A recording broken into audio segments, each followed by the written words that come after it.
রাতে কোথাও লেখা হয়েছে রূপকথা আর কোথাও বেজেছে শেষের সুর। ফুটবল বিশ্বকাপ ২০২৬-এর শেষ দলগুলোর কনফার্মেশন চলছিল, যেখানে জায়গা পায়নি ইতালি, পোল্যান্ডের মতো দল। সেখানে বলিভিয়াকে ২-১ গোলে হারিয়ে ৪০ বছর পর আবারও বিশ্বকাপে জায়গা করে নিয়েছে ইরাক। একপাশে আনন্দের বন্যা, অন্য পাশে কান্নার দৃশ্য। মেক্সিকোর গুয়াদালুপ স্টেডিয়াম সাক্ষী হয়ে রইল এমন সব ঘটনার।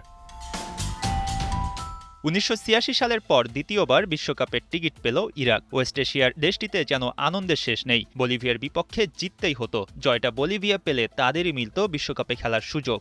আন্তঃমহাদেশীয় প্লে অফ ফাইনালে বলিভিয়াকে অবশ্য সে সুযোগটা দেয়নি ইরাক। আক্রমণ পাল্টা আক্রমণে শুরু থেকেই জমে ওঠে খেলা। বলিভিয়া বল দখলে বারবার এগিয়েছিল, তবে ইরাকও কম যায়নি। ম্যাচের ৯ মিনিটে পাওয়া ফ্রি কিক বলিভিয়া গোলরক্ষক ঠেকিয়ে দিলেও পরের মিনিটেই আসে উদযাপনের সুযোগ। ইরাকের আল আমারির কর্নারে দুর্দান্ত এক হেড করেন আল হামাদি। পিছিয়ে যাওয়া বলিভিয়া আক্রমণের ধার বাড়িয়ে দেয়। ৩৮ মিনিটে মইসেস পানিয়াগুয়ার গোলে সমতায় ফেরে দেশটি। ১-১ গোলে বিরতিতে যায় দুই দল। বিরতির পর দুই দলই সমান সমান চেষ্টা করতে থাকে। এগিয়ে যাওয়ার সুযোগটা মিস করেনি ইরাক। মার্কো ফার্জির পাসে ডি বক্সের ভেতরে দারুণ এক ফিনিশিংয়ে ইরাকের জয়সূচক গোলটা করেন আইমেন হুসেইন।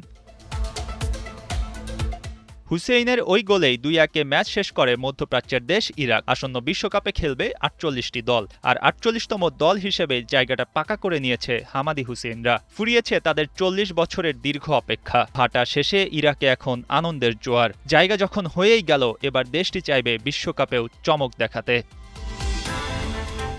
মঈন হাসান, ৭১।